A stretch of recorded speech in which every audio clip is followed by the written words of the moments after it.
Well, that is really small. That's tiny. Yeah. I've bought another oscilloscope, only this one's come disassembled. So I'm going to need to solder it up. This is the microcontroller, and that will need to be soldered on first, if I can get it to focus on it.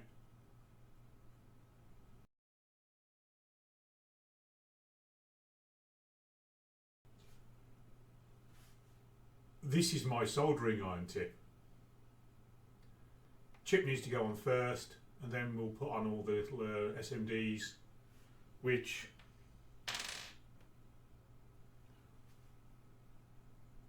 are also tiny. Yeah, this is going to be a disaster, isn't it?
Blobby.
up now? Right, they're all okay. R5, R1, R2. Let's have a go at that, shall we? There's 3 of them. All the same.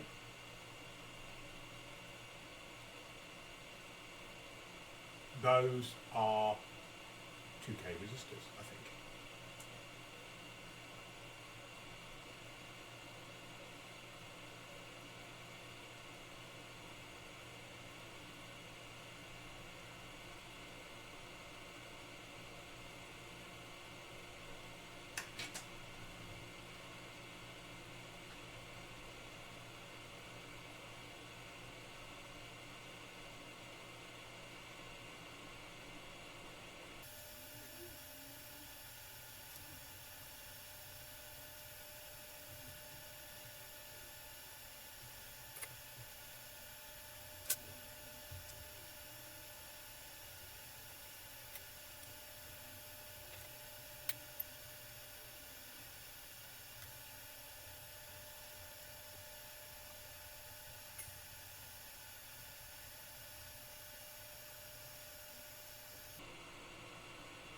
Well, that was a bit shit.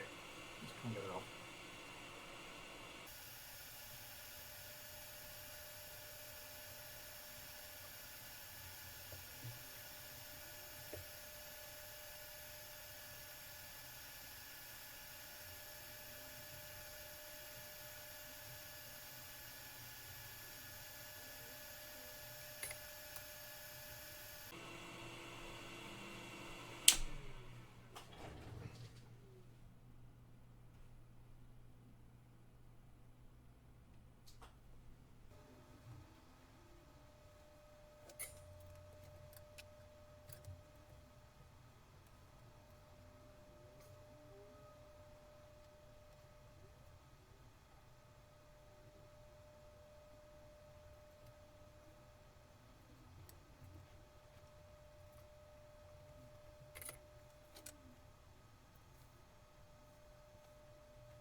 They're not labelled.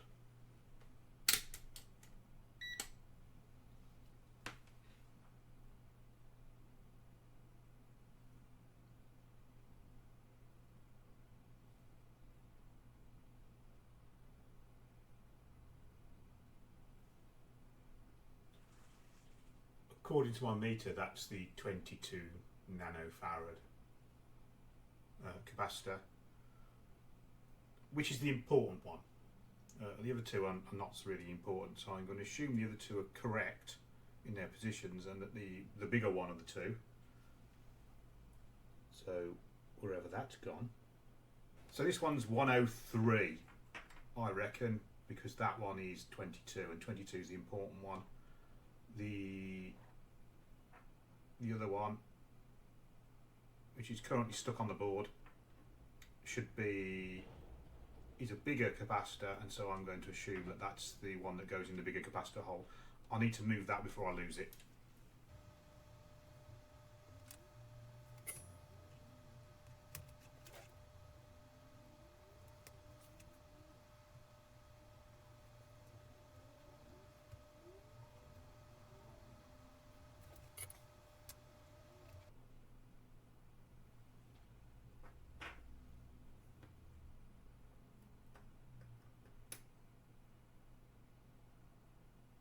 I've just flipped that. Shit.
So that's all the surface mount components.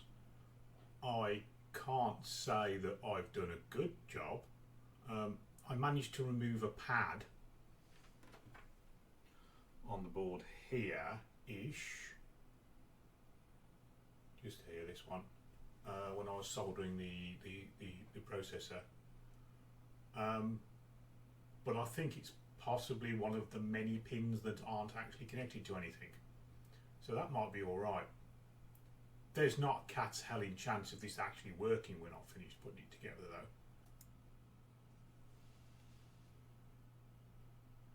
Just got the through hole components to do now to solder on, and they're roughly in the right locations. We're going to start off with the USB, I think,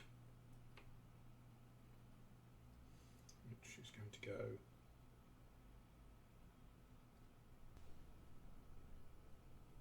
So if I took odds of the likelihood of this working when I plugged it into the USB, what do you think they would be? So we've got it plugged into the USB. Lead's a little bit short, but you know, what do you expect for a couple of quid? So this switch should switch it on. Wow. And there we have an oscilloscope. That's thrown me a little bit, I've got to say.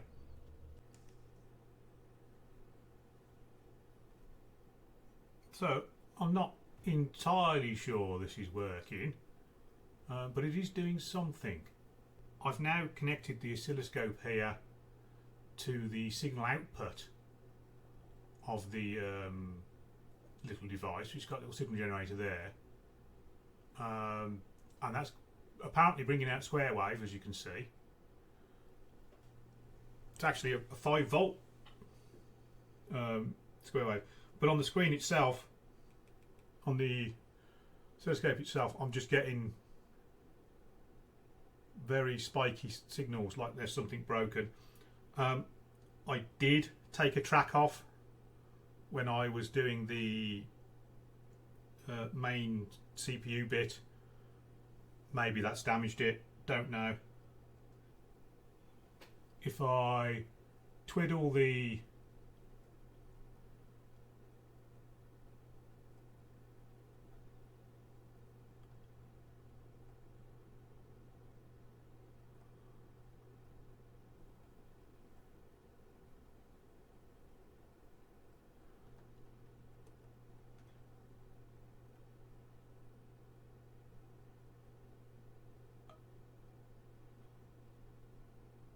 and that one doesn't appear to be doing anything either.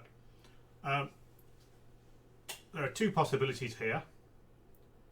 The first one is that it doesn't work and I've broken it, and the second one is I just don't know how to use it. Either are possible. So the first problem I have is when I put a 1 kilohertz signal in from my signal generator, I don't get anything on the screen, which is a little bit strange. However, if I bring up the circuit diagram, which I will here, you can see that basically all the input is a potential divider going straight into the microcontroller. So there really shouldn't be any problems there unless one of the components has failed or my soldering is terrible. But what I can do is if I try and do this while not blocking out all the light, if I bypass some of the terrible soldering and drop the signal straight onto the middle of the potential divider, just there, and we can see we get a signal. If I go on the other side, so this is where the input comes in onto the potential divider, which is there, I sometimes get a signal and I sometimes don't get a signal.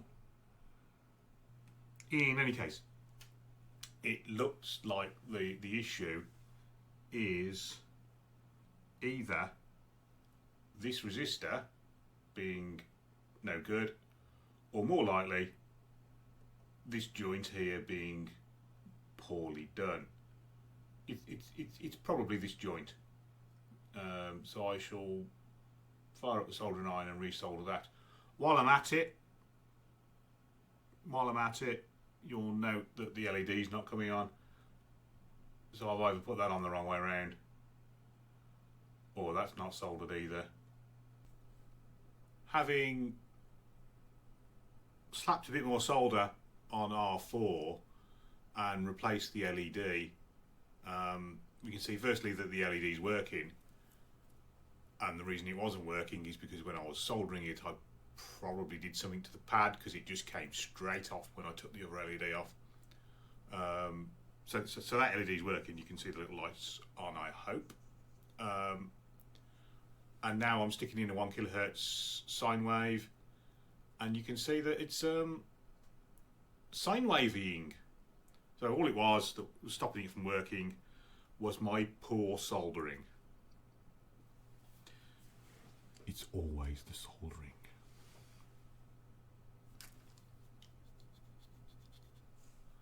So the triggering doesn't really work. I don't know if that's me or this little device itself. If I run it again, so we're getting a signal. It's not perfect. I can switch it over to triangular wave and it picks that up as well. I can increase the frequency and it picks that up, and I can put it on a square wave if I want for a clock, and we'll slow that down so we can see the squares, hopefully. There we go. So as a project it works quite well. So this is all running at the moment, we're on 350 Hertz. I can whop it up and you can see that it's actually measuring it, and I'm looking at the little dial on my signal generator, and it is pretty much keeping in step with that. If I make a step change, so rather than being in the kilohertz range, let's go to the 10 kilohertz range, we can have a look and see if it lets us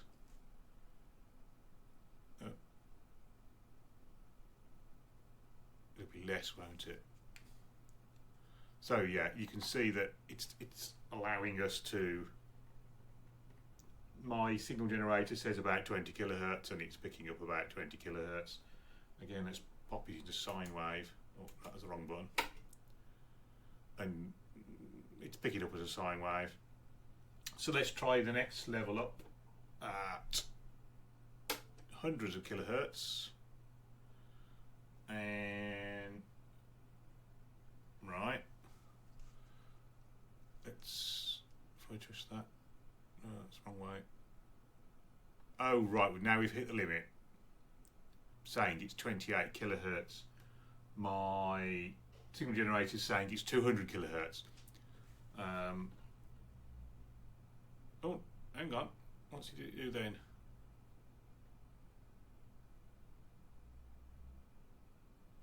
Wow, it's half. No, that's about right actually.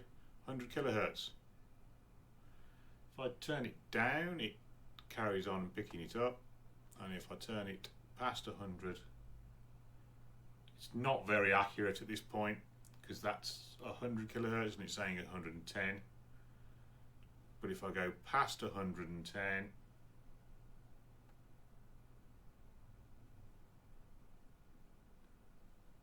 you can see that it doesn't do a lot in terms of identifying the frequency. 100 microseconds is about the limit, I think. I can go, what am I doing here? So I can go into more milliseconds, and that's obviously the sample rate we're adjusting there, but it only goes as low as 100 microseconds. So is this, so a conclusion then is this mini DSO a useful tool? No, it isn't. It is, however, quite good fun.